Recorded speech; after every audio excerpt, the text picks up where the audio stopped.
Para naman sa amin, naniniwala kami na ang edukasyon ang susi upang makamit natin ang ating mga pangarap at hangarin sa buhay.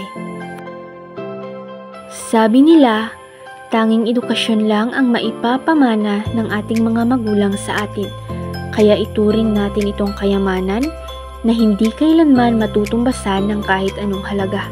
Isang marangal na trabaho ang pagtuturo. Kaya turuan mo ng buong puso at may pagmamahal ang iyong mga mag-aaral.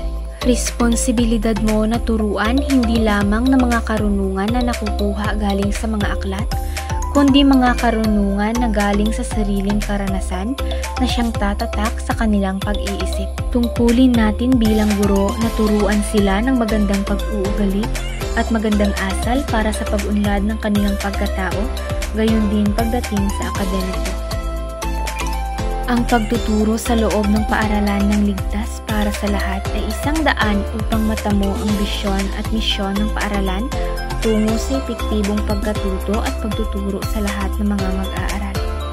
Ang edukasyon ay itinuturing na sandata tungo sa magandang kinabukasan.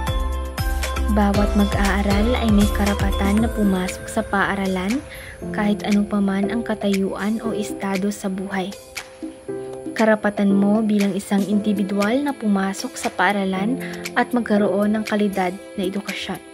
Batay sa pilosopiya ng DepEd, kailangan na protektahan at itaguyod ang karapatan ng bawat Pilipino para sa kalidad, pantay, may pagpapahalaga sa kultura at kumpletong batayang edukasyon na kung saan ang mga mag-aaral ay natututo sa isang ligtas, may kamalayan pagdating sa kasarian at nakakaganyak na kapaligiran.